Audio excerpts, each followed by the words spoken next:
Sana lang talaga gawin ni Hana yung tama. Please, tumakas ka na. Tumakas ka na. Huwag ka ng tulong. Iwan mo na ako dito. Humingi ka na ng tulong sa gitna. Edith, hindi kita iiwan. Ang susunod na programa ay rated PG.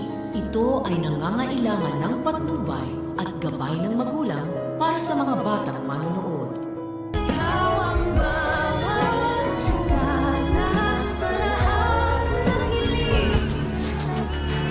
Magkaiba naman si Hana tsaka yung tatay niya eh. Dahil nga nauto ni Harry ang kanyang impaktong ama, ay naisahan niya ito. Nagpanggap kasi ang binata na na-flat ang gulong ng kotse niya malapit sa tindahan ni Aling Pepay. At nung sinabi ni Carlos na papunta na siya para tumulong, ay pumunta naman si Harry sa bagong bili na bahay ni Carlos para iligtas ang kanyang tita Lineth. Pero pagdating ni Carlos sa nasabing sasakyan ni Harry, ay madadatnan niya doon si Arman at wala ang kanyang anak. Itatanong naman ng impaktong doktor sa chismosong caretaker na si Arman kung nasaan daw ang may-ari ng kotse na yon. Sasabihin naman ni Arman na yung chismosong bata daw ang may-ari ng kotse na yon. Tatanungin naman ni Carlos kung bakit tinawag na chismoso si Harry nang mas chismosong si Arman. At dito na nga ipapaliwanag ng marites na si Arman na naikwento niya ang tungkol kay Lineth. At tulad ng dati ay magkukulay talong na naman sa galit itong si Carlos. At agad itong uuwi dahil nakutuban niyang ililigtas ng kanyang anak ang kanyang tita Lineth. Pero dahil hirap nang makalakad ang titang ina ni Harry na si Lineth,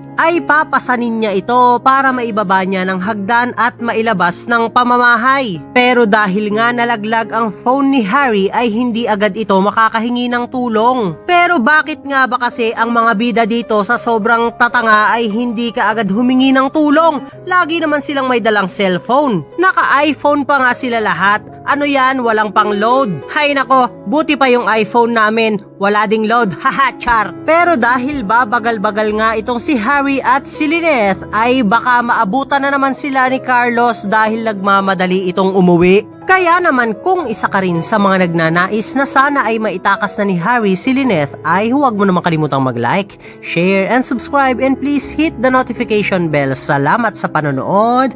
Paalam!